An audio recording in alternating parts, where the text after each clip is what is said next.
Renascimento do ladrão que percorreu o mundo. Capítulo 505 Notícias falsas. Ni Yan deixou Gu Huai com uma série de instruções antes de sair. Desde que decidiram jogar este jogo, por que testar seus limites? O alcance não se limitaria apenas a Calore, mas a todas as cidades dos impérios Viridiano e Satrim. Se tudo ocorresse sem problemas, as Kickers United ganharia uma bolada. Ni Yan e Gu Huai prepararam um total de 3 milhões de moedas de ouro. Não era muito comparado a todo o mercado de gemas e pedras rúnicas mágicas. No entanto, se o plano fosse bem sucedido, eles poderiam engolir pelo menos 10% do mercado de uma só vez. Ni Yan também entrou em contato com Sleep Fox, Fan Lan, A Shen e os outros, para que pudessem comprar um pedaço do bolo. Deixando o restante para Gu Huai, Ni Yan foi para o nivelamento com seu lançador de dardos e os 3.000 dardos. Por volta dessa hora, os jogadores que negociavam gemas e pedras rúnicas por uma barganha começaram a aparecer nas ruas de todas as cidades. Gemas valendo 1.000 moedas de ouro estavam sendo anunciadas por apenas 500 moedas de ouro.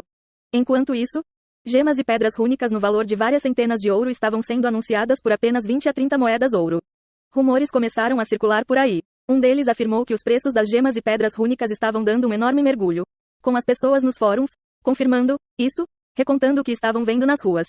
Outro alegou que uma loja secreta fora encontrada, vendendo gemas e pedras rúnicas baratíssimo e que as pessoas estavam vendendo-as por uma margem de lucro de centenas de ouro, o que a tornava rica da noite para o dia. Ninguém poderia dizer se havia alguma verdade nesses rumores. Afinal, lojas secretas vendendo itens raros eram uma ocorrência bastante comum. Situações semelhantes aconteceram antes. Por exemplo, os pergaminhos teia costumavam ser bastante caros no mercado. No entanto, depois que se espalhou a notícia de que uma loja secreta os vendia por um preço ridiculamente barato, seu preço despencou e não subiu novamente até hoje.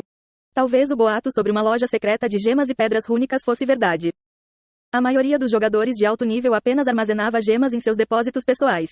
Depois de ver os preços despencarem, esses jogadores sentiram o coração doer. Coisas como equipamento eram normalmente vendidas imediatamente, uma vez que tendiam a perder valor muito rapidamente ao longo do tempo. Por outro lado, as gemas estavam sempre em alta demanda, enquanto as taxas de drop eram bastante baixas. Então, seus preços raramente flutuavam. Muitos jogadores acumulavam gemas, vendendo apenas algumas ocasionalmente. As gemas sempre foram um tipo de moeda forte. A maioria dos jogadores não estaria disposta a trocar seu bom equipamento por ouro. Mas se você lhes oferecesse gemas, eles poderiam considerar isso. Trocar gemas por equipamentos era uma transação bastante comum no mercado.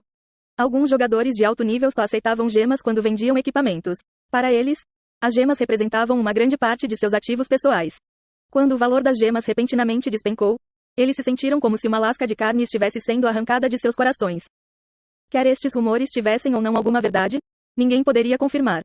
Alguns jogadores não queriam ser muito apressados. Outros imediatamente começaram a jogar suas gemas na casa de leilões ao primeiro sinal de problemas. No entanto, ninguém estava disposto a comprar gemas agora, uma vez que elas poderiam sair perdidas. Se os rumores sobre a loja secreta realmente fossem verdadeiros, os preços continuariam a cair nos próximos dias. Nessa hora, eles não precisariam gastar tanto ouro para somar seus equipamentos. Comprar agora definitivamente não valia a pena. Aqueles com gemas queriam despejar rapidamente seus estoques. Enquanto isso, aqueles que procuravam comprar continuaram jogando o jogo de esperar e ver. O mercado esfriou. De repente, ninguém tocava nas gemas das casas de leilão. Aqueles que estavam ansiosos para se livrar de seus estoques rapidamente não tiveram escolha senão continuar baixando seus preços. No entanto, isso só levou a mais pessoas esperando para ver como os preços cairiam. O mercado de gemas caiu em confusão. Mais e mais gemas estavam inundando. Mas ninguém estava comprando. Muitos jogadores foram paralisados pela indecisão. As pessoas que Gu Huai despachou se mostraram muito eficazes. Os rumores se espalharam como fogo. No espaço de algumas horas, quase todos os jogadores estavam falando sobre a queda dos preços das gemas, incitando seus amigos e conhecidos a vender rapidamente antes que fosse tarde demais. As gemas que há apenas um dia estavam sendo vendidas por 1.000 moedas de ouro agora valeriam apenas 500 moedas de ouro. Depois de um tempo, até 300 moedas de ouro seriam demais. Muitos jogadores ainda estavam dispostos a comprar algumas das gemas mais baratas se precisassem delas com urgência. Mas para as gemas que valem centenas de milhares de ouro, esperariam pacientemente que os preços caíssem mais. Afinal de contas, isso não era uma pequena compra. Um grupo de 10 jogadores se reuniu do lado de fora da entrada de uma casa de leilões em Calore. Pareciam que estavam prestes a fazer algum nivelamento. Em pouco tempo, a conversa deles mudou para as gemas. Ouvi dizer que o preço das gemas está caindo. Uma gema de resistência ao fogo, 5, passou de 1.000 moedas de ouro para apenas 500 moedas de ouro. Eu vou ver se consigo pegar uma quando o preço cair para 300. Então eu posso encaixá-la na minha armadura, disse um lutador. Há alguns dias, gastei 300 moedas ouro para comprar uma gema radiante, 3, E estou realmente me matando por isso.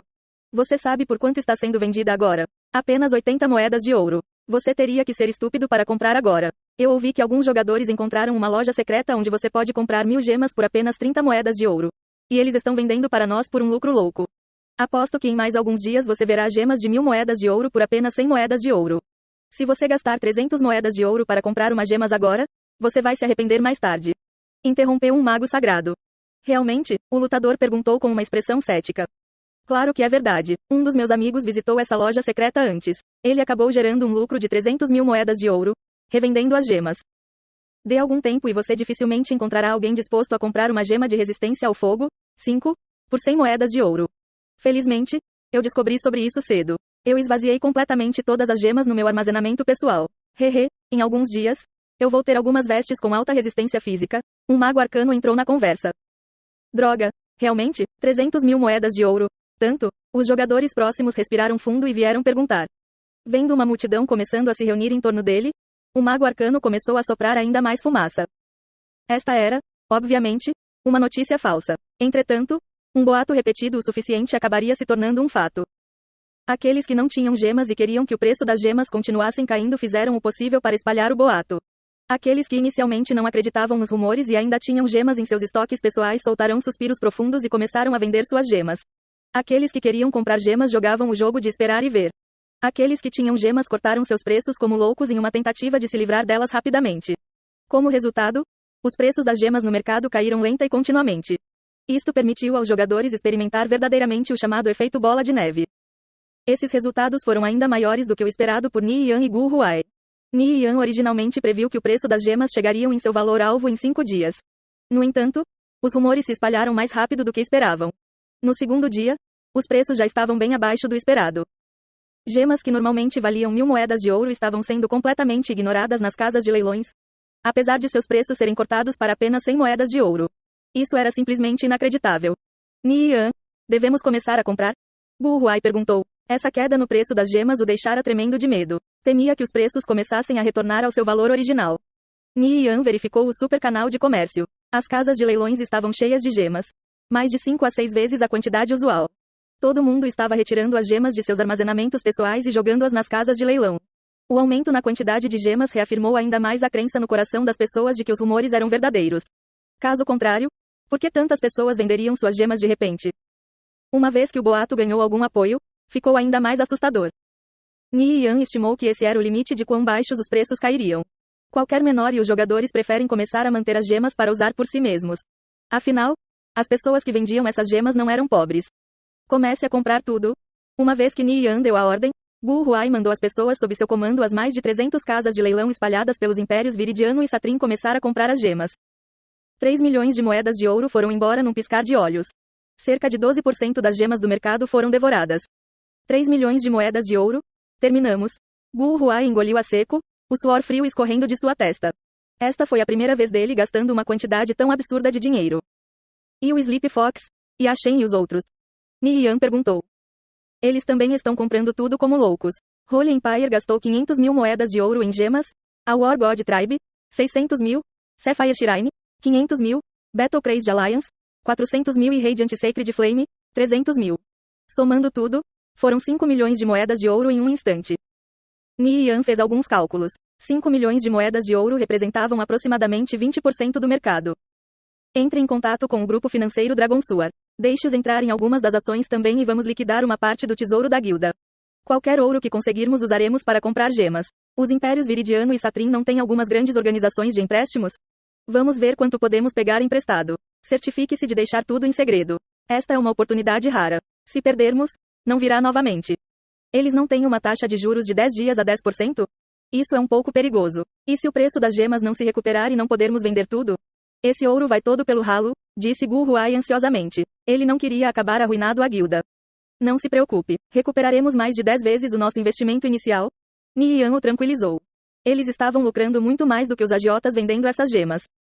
Tudo bem, não me culpe se algo der errado. Usarei os ganhos de nossas várias fortalezas como garantia para obter um empréstimo desses credores. Gu Huai rangeu os dentes. Apenas Ni Yan era corajoso, ousando pegar emprestado ouro de credores de juros altos. Lucro e risco andavam de mãos dadas.